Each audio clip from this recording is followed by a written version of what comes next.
Make it work. This is the Focus Group.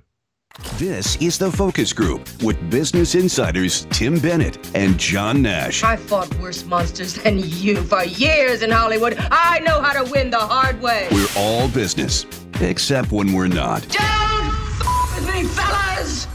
This ain't my first time at the rodeo. Hey, welcome to the Focus Group. Tim Bennett here, as always, with my good friend and co-host, Mr. John T. Nash. Be sure to join us here every Wednesday at 1 p.m. East. John's laughing. And find out all about us at focusgroupradio.com. If you go there, you'll find all of our audio and visual platforms and broadcasts, as well as our Tuesday podcast, which is TFG Unbuttoned. You can also find our partners there. Be sure to click on them and shop away. We like to get credit for it. And if not for them, we wouldn't be able to see you each week. So thanks to our partners, Deep Discount, Critics' Choice, and some others that you'll see listed there. So, Mr. Nash, how are you? I'm doing good, and I've got some show housekeeping to take care of before we proceed. Uh-oh. One, a couple weeks ago, one of our listeners sent you and me gaiters, the neck gaiters. Right. And you sent me the blue and the yellow. Was it from Cane's, or was it like a restaurant or something? Right, and yeah, our listener Jim, I believe, in Kentucky. Well, it's a restaurant he works at. I have to thank him a million times again, because when I cycle down in the city, you know, you have to have a face covering, and a gaiter's easy to pull up. And the only one I had before you sent me the ones that he sent us was a black one, which is kind of okay for the winter, but in the summer it looks a little intimidating. So I wore a yellow one on Thursday when I went bike riding with my friend Adam, and I pulled up. And he goes, man, that's a sweet gaiter. It makes you look like you're smiling all the time. So a big thanks to them. And I wore the blue one on Saturday, actually. So they both got a good use. You didn't give one to Bob? He doesn't. No, he doesn't need them. Not for the cycling and stuff like that. And, I thought you would just wear them for regular. Well, we have them available, so he could wear it if he wants. And it's very comfortable and light. I love the thing. So thank you. Thank you for setting those. Another housekeeping thing, one is, about a week ago, you and I did an Unbuttoned where we were talking about Critics' Choice and about nun movies and Rosalind Russell. And I kept trying to remember the name of the hat that the nuns wear, and I called it a dimple and a bimple or something. Well, our listener, Heather, chimed in, and she said, it's a wimple. W-I-N. Do you remember that at all? It's a wimple. No. No. I was Protestant, though. We didn't wear all the get-ups like you folks did. I couldn't stop laughing, and she even put the song lyrics from How Do You Solve a Problem Like Maria, which is from The Sound of Music, in, because apparently the wimple is mentioned in that. And one last thing, you know our friend Matt, he could have been a subject of a business birthday a few weeks ago, our talented friend Matt. Well, Matt, you and I have talked about this before. He has a particular sense of humor. So I'm sure you saw this on his Facebook feed. I'm just going to call it the spinning fairy. Oh, yes, I love that. I have watched it no less than 30 times, and I keep laughing. So for our listeners, what Matt did is he posted this video of a child's toy on Christmas, and it's a fairy that sits on this little thing, and the girl pushes a button, and the thing pops up in the air, and it spins around, and it's flying. And then it does a little dip, and then it flies right into the fireplace and into the flames, and you see the dad getting up to get it, and then it repeats. And we can't stop watching it. It's hypnotic. It's horrible, but it's mean. And so it's so funny that, because I've watched it a million times too, I scream after it. He had posted that once before, and we just laughed about it. There's something very uncle about it, that, you know, your little niece got the little toy, and then obviously the draft, when the little ballerina goes up in the air, the draft from the fireplace sucked it in, and you know it just melted in seconds. And what do? It's Christmas. The kid's crying. It's gone. The ballerina, the fairy's right up gone. the chimney. But isn't there something kind of evil about laughing about that? Well, it's the schadenfreude, right? The healthy laughter at the misery of others. In this case, it's the misery of a child, which makes it worse. But Matt has this. I'll post it to our Facebook page, which is Focus Group Radio. Post it from so him. People can see it. Oh my God, Tim, we could not stop laughing. And that reminded me that I started to go through his feed, and I was practically crying after about 4 minutes, because he really does pick those super funny things. He does get in trouble a bit too. Speaking of funny things and listeners too, and many years ago when we were on SiriusXM, we did a whole show about all of these people that call in to try to steal your identity.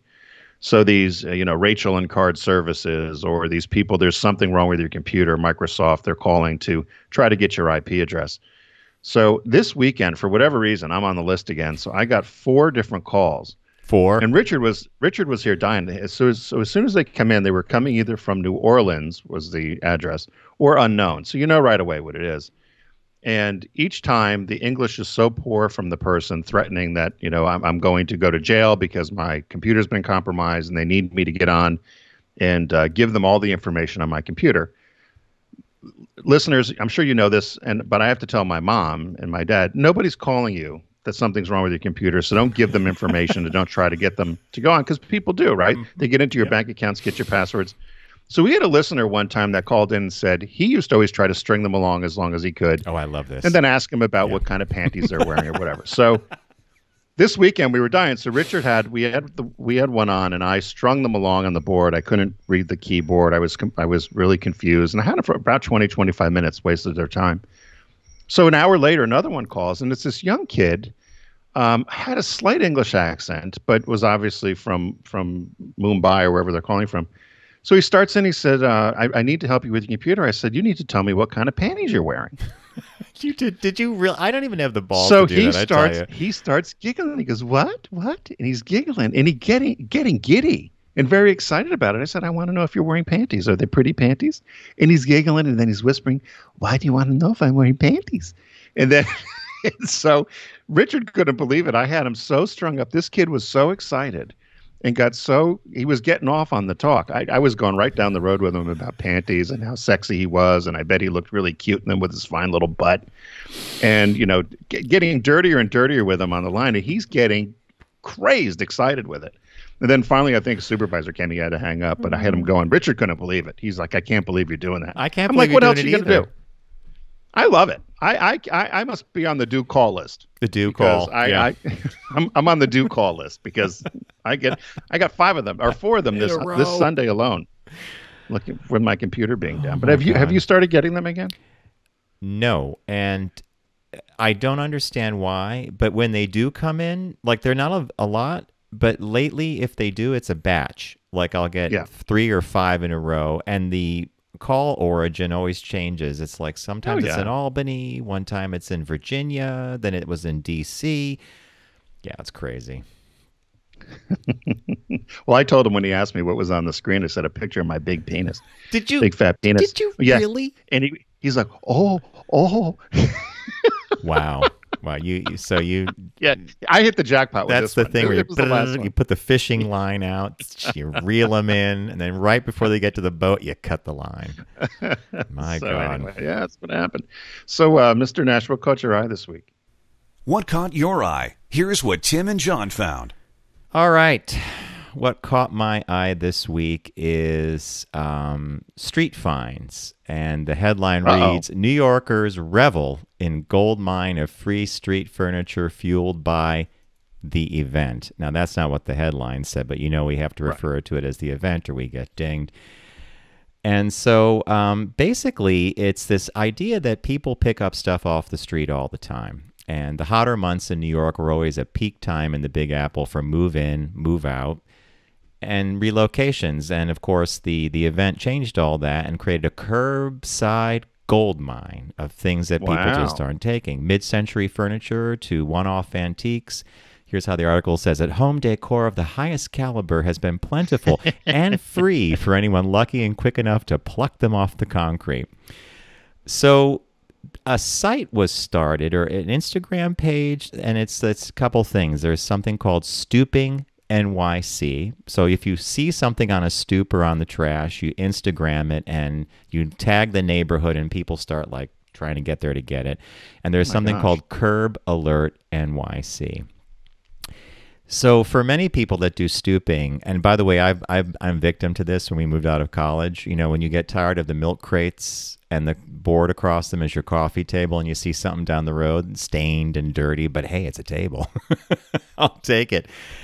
So some areas are better than others, and some neighborhoods that are more residential, like Upper East Side, Upper West Side, have better stuff than others. So the picture I'm showing right now is a woman sitting at a beautiful antique writing desk, and this is a woman named Gigliotti Dozzi. She works for an environmentally friendly waste management company. She wipes things down before she brings it in, but she saw this on Stooping NYC. The picture on the left shows this desk outside with garbage bags around it, and then the right side picture shows her sitting at a desk, cleaned up with her little laptop on it, and now she's got a beautiful ride, and she's sitting in a clear lucite chair, which is kind of cool. So people do this. They search, they find, and a lot of the millennials feel they're doing the planet a favor because furniture they don't think should be disposable. You reuse it and everything. And I think I agree with that. So they're not shopping at IKEA. What are your panties? What color are your panties today? Someone's all riled up. So I love that, though. So people are putting out, obviously people are cleaning or saying, I don't really use this, and they put it out on the stoop or on the curb, and then somebody will pick it up and it gets reused and finds a new home. We're guilty of it too. So when we moved uptown, we got rid of our old dining room chairs. They were really nice. They were from Crate and Barrel. No, they're Pottery Barn. I'm sorry, they're Pottery Barn. They're heavy. They were nice. They're in perfect shape. I put a notice up in our building and a picture. Does anybody want them? Didn't get a response.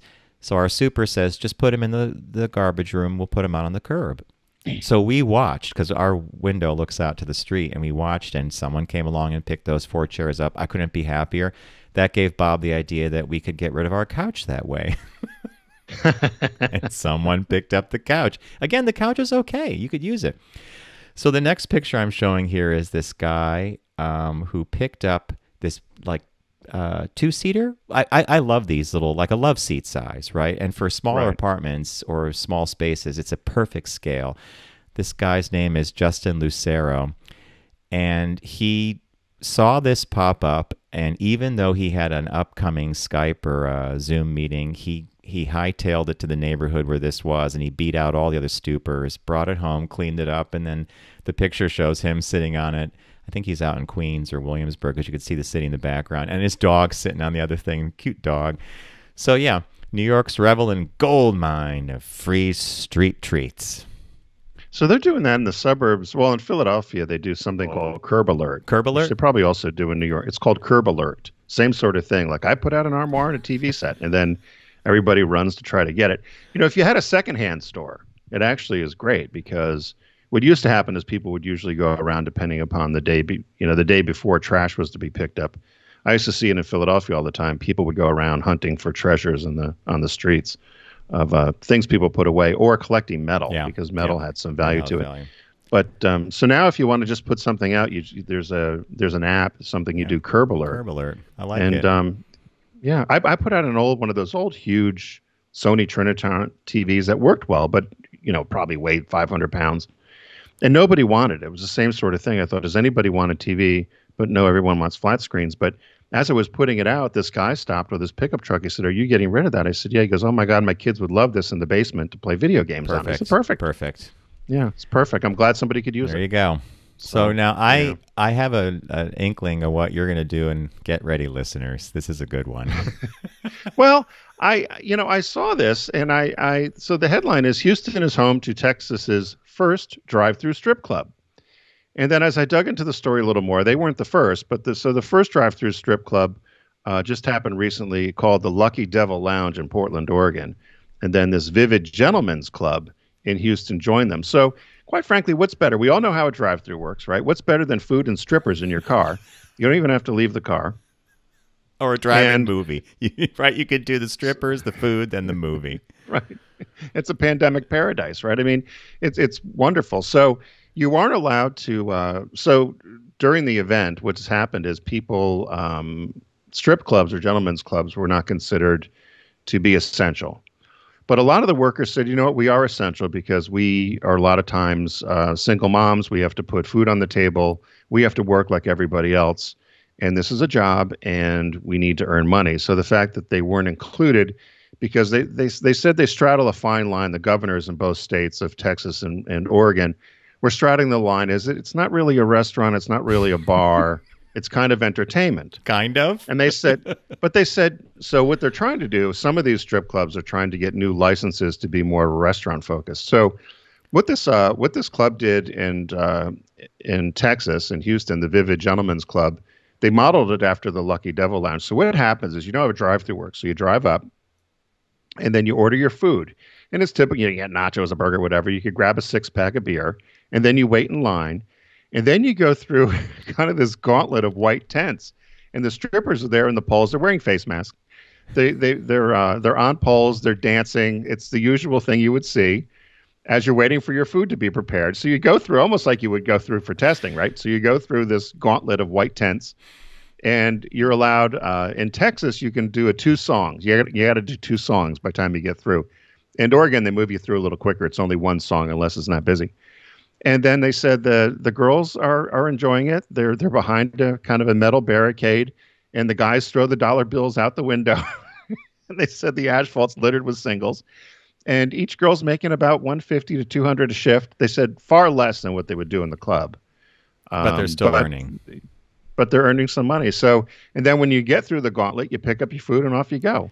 So they're actually thinking this might be something. The one club in Oregon said they may continue doing this and maybe do pop-ups throughout the year at different places, because people are lazy, right? Yeah. So you're in your car, you just go through a pop-up strip club, and you don't even have to leave, so you can eat in your car and necessity see the gals and move on. Yeah, necessity is the mother of invention. I want to describe to listeners one of the pictures that it's the first one we have up actually, and there's another set I'm going to show, but on this one there's a picture on the left.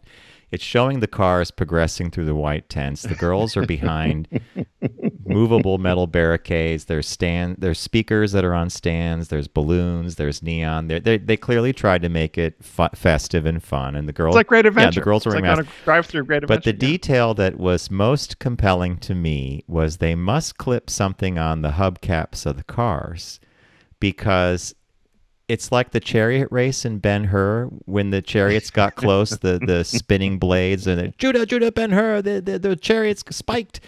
These spike things prevent the cars from getting too close to the girls and the barriers. Do you know what I'm talking about, Tim? Oh, I didn't even notice that. No. So what is there? There's a little there are these little cones that they clipped onto the hubcaps, and it's only on the left side of the car where it's going by the barricades. My eye went to it right away, and I'm going to show you the next picture. Got a social distance. Now, this next picture, Tim sent me this, and I can't see the spikes on the cars, but there's a girl in these really chunky sneakers, and she's doing something by a pole, and then next to her is a woman wearing a gas mask with the fishnets, and then she has like who was the Wendy O? Who was the singer the in our day that used to put the duct tape over her nipples?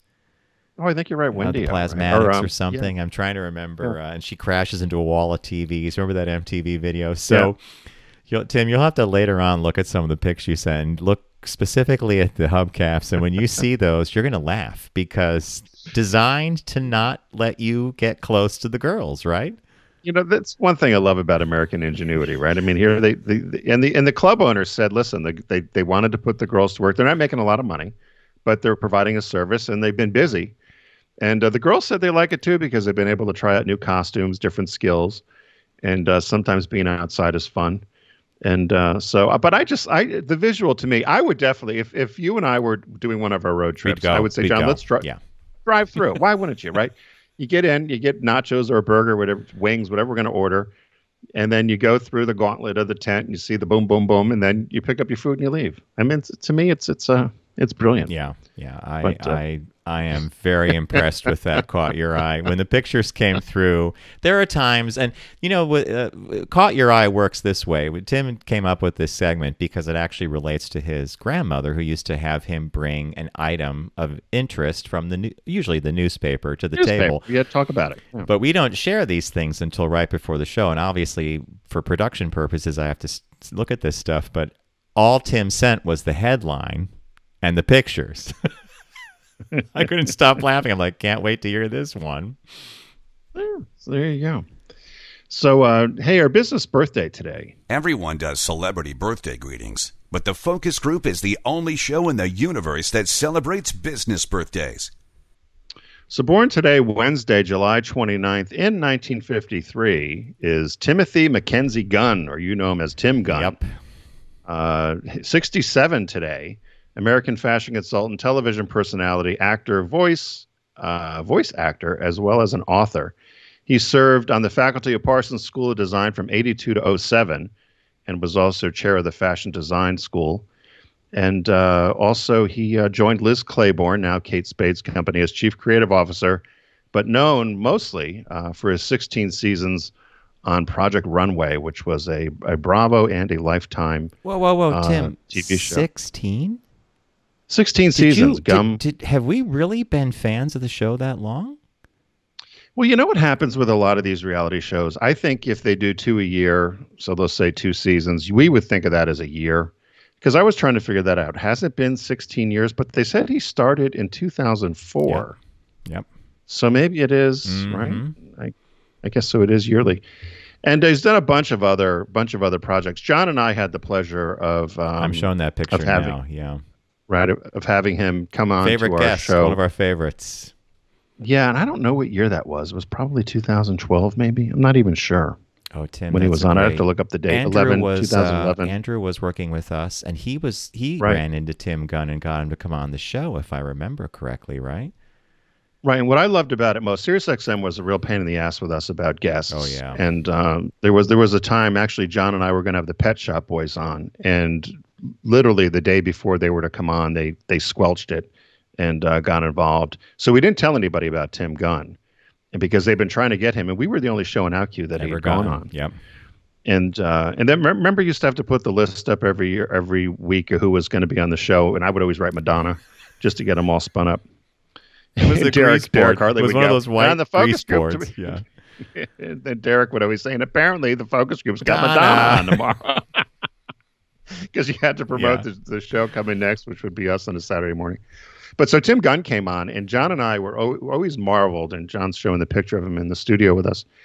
He came in, I want to say character, but he came as you would expect him. He had books already signed to us with our names. He knew who we were. Obviously looked right away. Obviously looked to know that you were John and I was Tim, and had some great stories and did Tim's list with us. We had him host Tim's list of the 10 most fashion accessories everyone should have. And what a great guest he was. If you don't know, if you watch our show and you don't know who Tim Gunn is, I don't know if I need to go on and on about his career, but obviously somebody who late in life had a resurgence in career, right? I mean, we often talk about that. It's talk about having a great second or third act, right? Yeah, completely. Yeah. Isn't it amazing? The one thing he did say in this interview, and I think we kind of touched on it. You might have asked him. I think you asked him if he's openly gay, and I think you had asked him about a partner. He had a partner in the '80s, but he hadn't since. And they said in an interview he did with People magazine, he essentially said he said, "I know who I am." Yeah. But he says I'm really kind of asexual. And he's okay with that. But then he did make this one little comment that we both laughed at, and he goes, "But I'm not necessarily a priest, you know." Or a pine cone. Or a pine cone. That's what it was. It's a pine cone. I'm not a pine cone. So it implied that there's something, right? Something.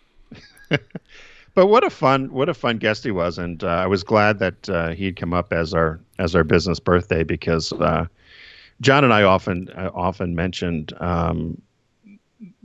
that a lot of people think once you turn a certain age that, oh my gosh, you're not going to be able to have any sort of career. But here's someone at 67 that, at 60, started with the or 50 started a whole new chapter of something, as he even told us, he would have never imagined. Yeah.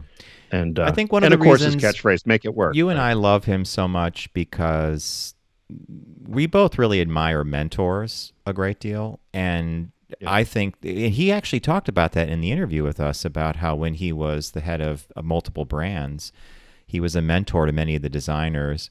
He did have some stories about which ones were difficult, which ones were easy.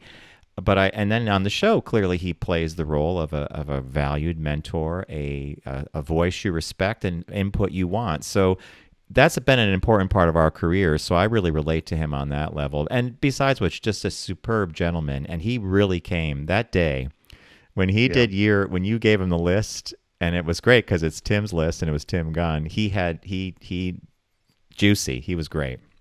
Yeah. No, it was We should play the list again. We should do it I'll one day call up because the audio.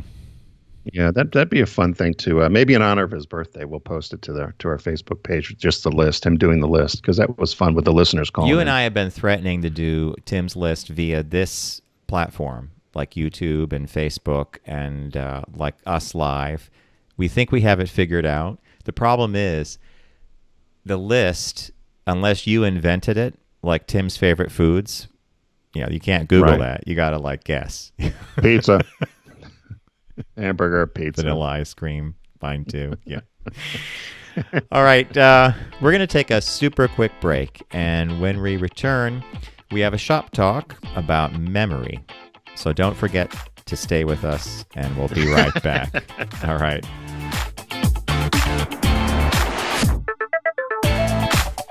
You're listening to The Focus Group with Tim and John. Learn more at focusgroupradio.com.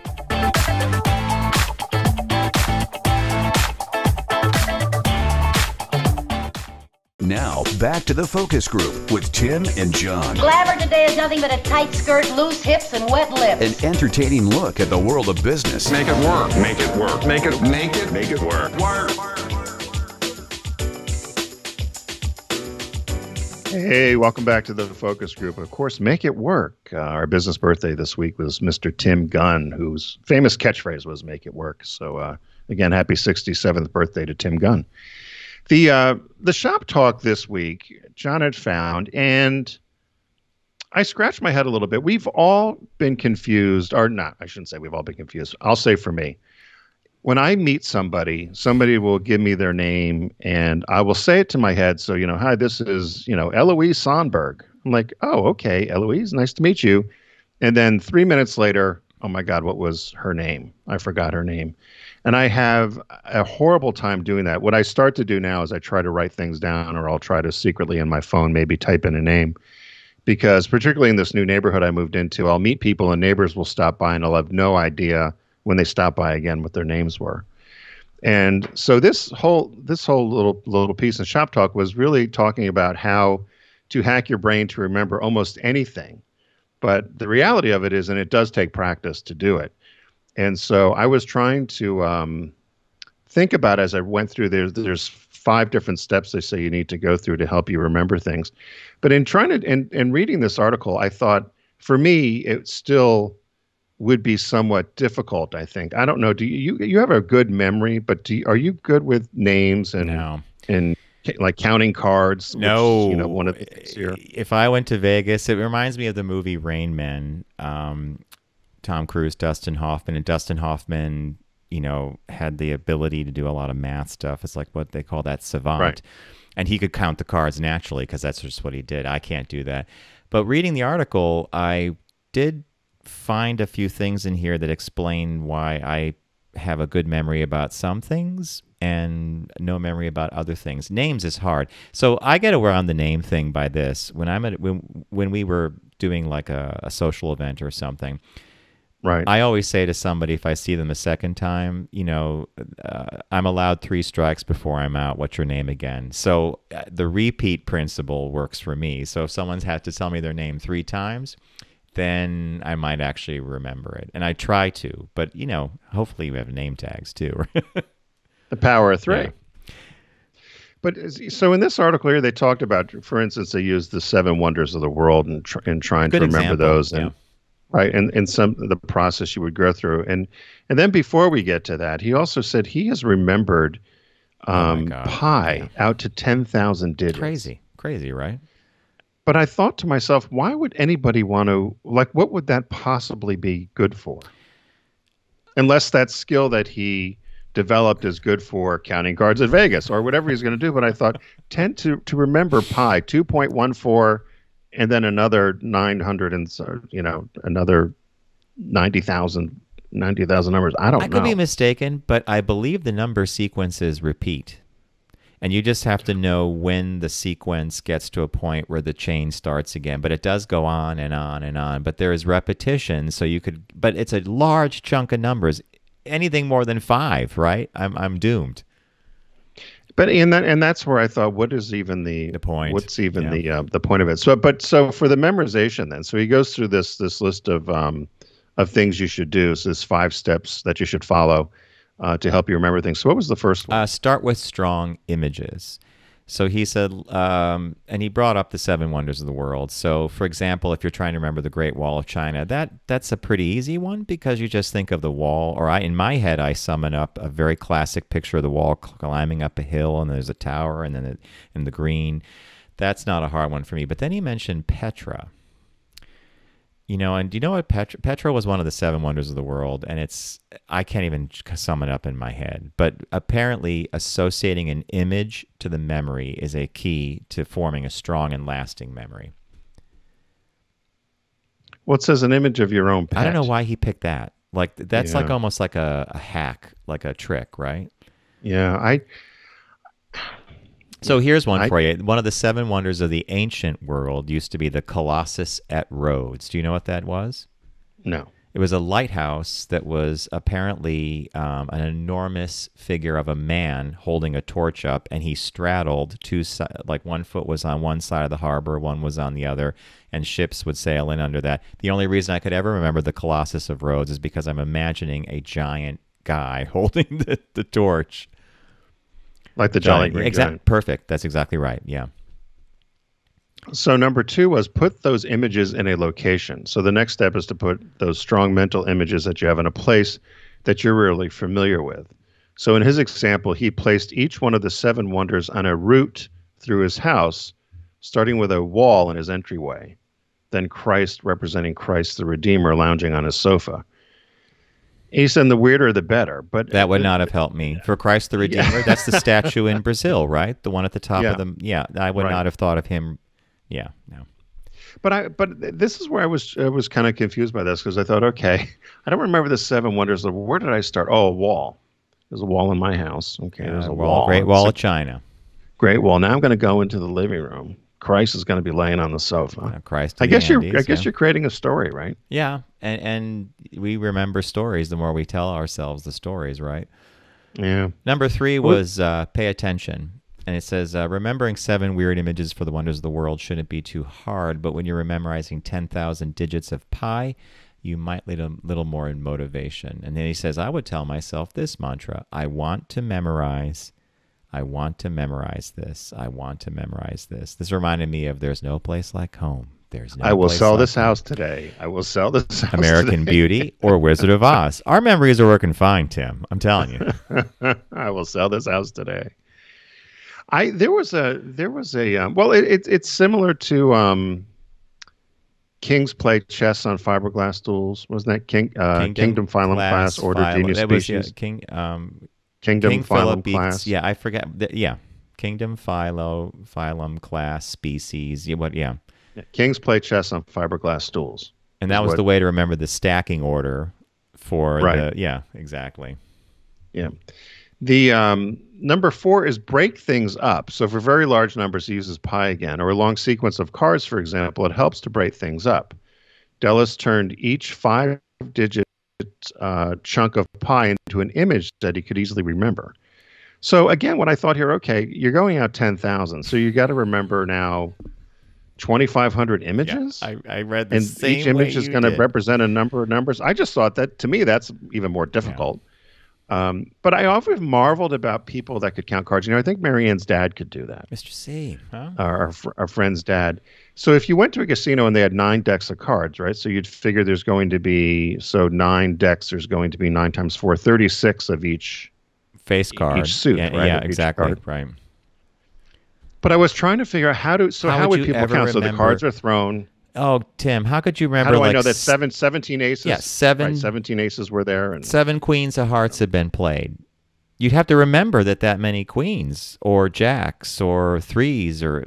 That's hard. Not for me. You and I would take too long. I had enough time just counting to get to 21. Let's see, that's an 8, 9, 10, 11, 12. You and I would go to the one-arm bandits, play for a while, and then get a free drink. And how much did you win? Nothing. How much you lose? $25. I'm done.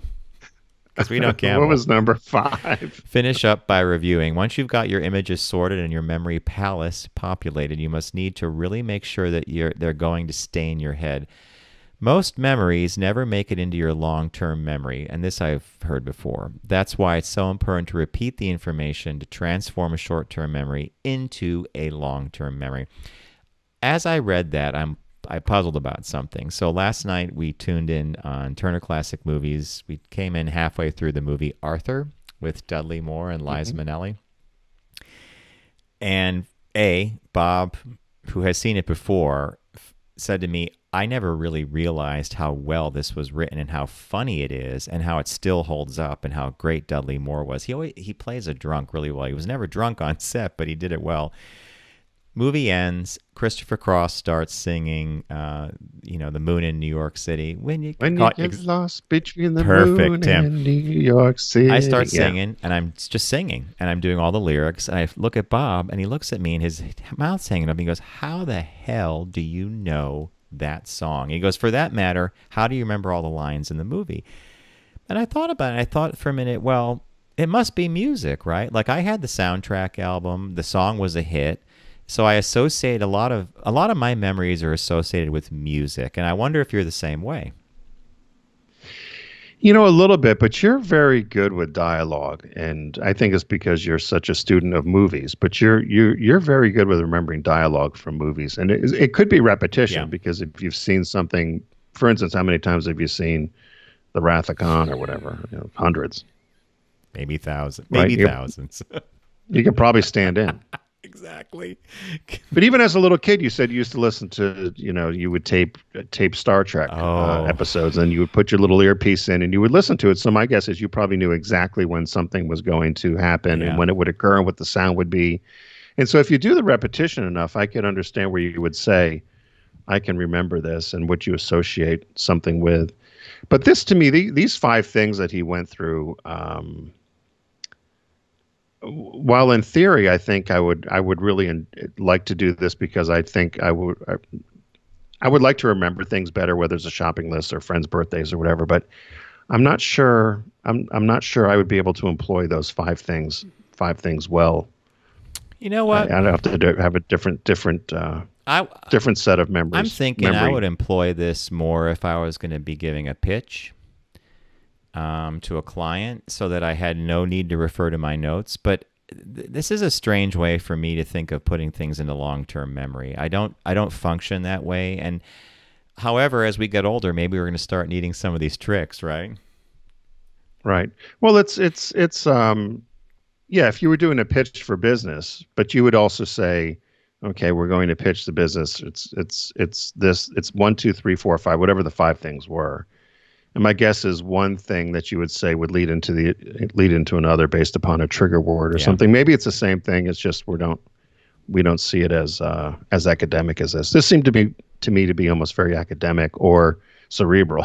Well, that's why I brought up a pitch. Or if you're studying for an exam, this seems like a very tried and true technique to get you to that point. I'm not sure if you would remember the information later. Right. Yeah. Alrighty. So,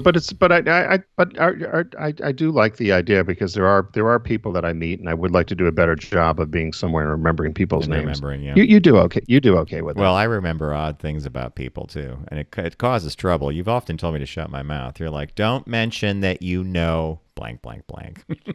Well, remember the time we were at an IGLTA event, and the guy had no idea who you were, and you remembered everything about him. Yeah, I do remember. And then you started repeating it to him, which I think he kind of got creeped out by. I think he did get creeped You're like, oh, out. no, you did, yeah. No, I met you at the bottom of the step of the in Brazil, and you were talking about X, Y, and Z, and you had on a pair of yellow pants that I made. The guy's like, who is this? It's like a Seinfeld episode. Like this guy just shows up. I don't know. Knows everything about Bob talks about a lot, my memory. And you said earlier something for the listeners to digest. When I was younger, I got a cassette recorder, play and record, ka-chunk. Remember that? Ka-chunk. Yep. And I would record every episode of Star Trek on TV and then play it at night to fall asleep by. So as a result, I have a very peculiar habit. I can nail a classic Star Trek episode, the name. I can name it usually within the first 5 to 10 seconds. It happened the other night. We turned it on, 5 seconds, and I'm like, blink of an eye. Bob goes to the info button. He goes, how that? I said, because I'm sick. I'm sick. All right, folks. We want to thank you for joining us today and remind you to go to focusgroupradio.com to check out our site, our partners, learn more about me and Tim. And, of course, you can find all our media there, audio and video, including Unbuttoned, our Tuesday podcast, which drops on Tuesdays. So as we always like to end our show, if you're traveling, you're going out and about, don't text and drive, arrive alive, and we'll see you in the new week.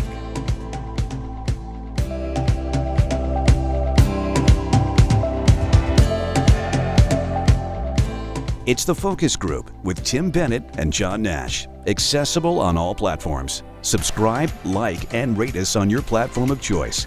Learn more at focusgroupradio.com. That was a stunning focus group.